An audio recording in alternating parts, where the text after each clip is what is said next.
Hi, I'm Keith and welcome to my art studio, where today I have another evil-looking troll, which begs the question, where's the first one? I got a video already on my site for that, just take a look. But this guy is mainly a sketch and some watercolors and some colored pencils. And I make videos. If you follow my page, I hope you do, I'm going to show you exactly how I made this guy. He was fun. I like the image. I like his eyes, the way he just looks at you. He wants to just take you out and beat you up or whatnot. He is an evil-looking troll. So, if you have a chance, please like and subscribe, and I will show you exactly how I made this guy right now. Once upon a time, in a land not so far away, lived a troll who lived in a cave in the woods. For years, the troll had made a living capturing lost travelers, stealing their goods, and eating them. But lately, times had been challenging, as travelers had become scarce. Then one day, a group of 4 dwarves lost their way through the woods, as the path they were using had become overgrown with grass and shrubs. The troll could smell the dwarves from miles away, as they smelled like they hadn't bathed in years.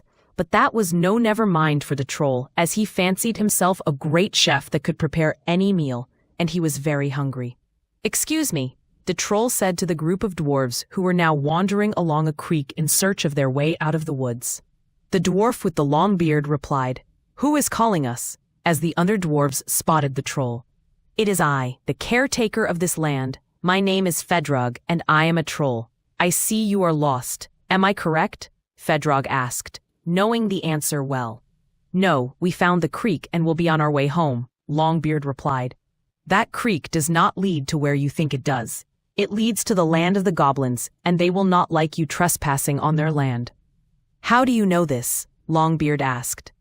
"You are on my property, as I have lived here most of my life.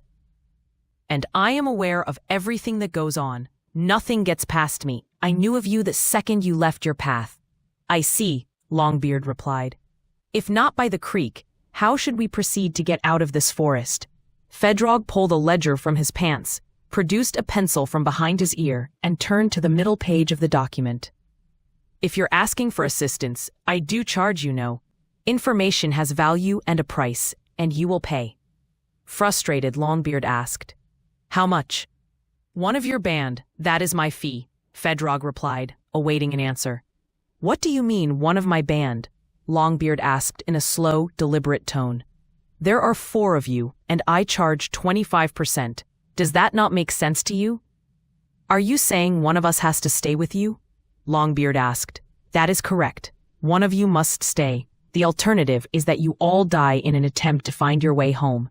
This forest is dangerous, especially at night, and none of you will see the morning. So make your choice, and I will tell you what you want to know. Once we get our information, we will take back our friend and kill you," Longbeard said with a grin. "How does that sound? Do you think you're the first party that I have encountered here in the woods?" Fedrog asked, shaking his head. "I won't give you any information until after I run your friend through with my knife. Once I confirm he is dead, I will tell you what you need to know." "That's crap, and you know it," Longbeard replied. "I don't think you have an answer anyway." "You don't think I know something as basic as how to get out of the woods?" Fedrog answered with a belly laugh. "Fine. Be on your way. I will collect your bones in the morning, and whatever meat is left behind by whatever creature kills you. Makes me no never mind." Longbeard conversed with his companions for a while and turned back to Fedrog. "Will you take anything else for payment?" "I have everything I need except for a good meal." "You have nothing I need to trade for." "What if we catch a pig and bring it to you?" Longbeard asked. "That would be fair, right?" "A nasty pig?" Fedrog asked. "How absurd. I wouldn't touch, let alone eat, one of those disgusting animals. I do like bats, though, but they are tough to catch, and none of you are in any shape to catch one." "We can pay you in gold coin, how about that?" Longbeard asked. "Do you see a department store anywhere around here?" Fedrog asked. "Where would I spend your gold coins? Don't you ever leave this place?" "Not in 50 years, Fedrog said. "Plus, I have a stash of gold coins from others I have eaten over the years. Money means nothing to me. We will be on our way and take our chances with the goblins then. Maybe they take gold in trade. Maybe so, but I wouldn't bet on it. Fedrog replied, "Be on your way and don't make a mess of it. This is my property and my home." Upon a time, a she-elf named Cyan was walking down a path in the dark forest on her way back home, when she came across an alligator stuck in the mud blocking her path. It had been raining quite a bit lately, and it was no surprise to see pools of water everywhere, but an alligator was a bit of a surprise. "Help! Get me out of here!" the alligator yelled. Cyan stopped in her tracks and assessed her situation and what the alligator had yelled at her. "I'm sorry, Mr. Alligator," Cyan replied, "but I don't feel comfortable assisting you right now. You are an alligator, and most likely you will try to eat me." "I have no intention of eating you," the alligator replied. "I've been trapped here in this mud for days, and I am getting weak. If I don't get out soon, I will surely die here."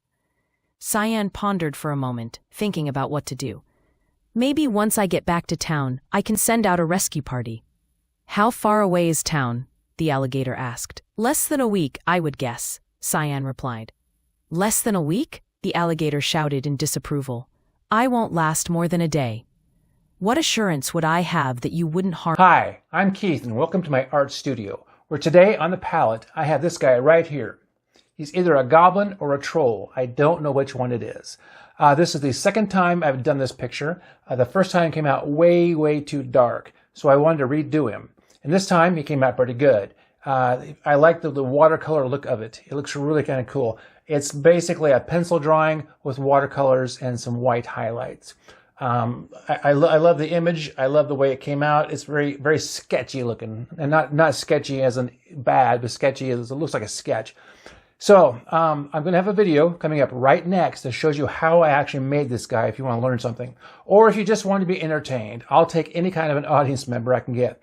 So before I go, please like and subscribe and leave me some comments to let me know if you like this guy. I recently have done some realistic portraits and they've done okay. And I said I was going to go back to start doing these again. So let me know, do you want the realistic stuff or do you want this troll goblin looking stuff? I like both, but this is more fun for me because I can do what I want and it doesn't really matter. So as far as the video goes, you ready for it? Here you go. Once upon a time, an orc rented a cabin in the woods with a witch and 2 trolls, splitting the rent. One day, there was a knock at the door. "Not again," the witch said, with a sigh. "I'm tired of being harassed by kids selling popcorn for a fundraiser for a trip across the sea. I've never been across the sea, and I don't know why I have to pay for someone else's trip." "Don't worry your pretty little head," the orc said, heading to the door. "I know how to deal with these popcorn salespeople." The orc opened the door, and to his amazement, instead of kids selling popcorn, the local sheriff stood, holding a sheet of paper. "What can I do for you, officer?" the orc asked, annoyed. "I have a summons for a Miss Esmeralda Huntington, who resides at this address," the sheriff replied, looking up at the giant orc straddling the doorway. "She's not home," the orc lied, covering for his cabin mate. "Don't bother trying to lie to cover for her," the sheriff said. "I saw her in the yard from the road as I approached." "Oh, you mean the witch?" the orc asked unconvincingly. "I didn't know her name."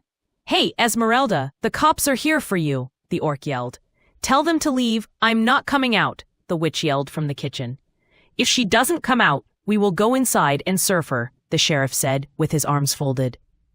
Shaking his head and frustrated that he was in the middle of this, the orc yelled, "Get out here and talk to them, I don't want any trouble." The witch asked, "What do they want with me?" The sheriff replied with a smile, "Tell her she has a court date and the summons has all the details. I have to hand it to her in person." "Court date for what?" the orc asked. "I can't go into details with you. Just get her out here, now," the sheriff barked. "Esmeralda, get out here and talk to the sheriff. I don't want our neighbors seeing the cops on our porch and talking about us," the orc growled. "Oh heaven, what is it?" the witch said, pushing the orc aside. "What are you accusing me of now?" The sheriff handed the witch the summons, bowed his head, tipped his hat, and replied, "None of my business. My job is done. Have a nice day."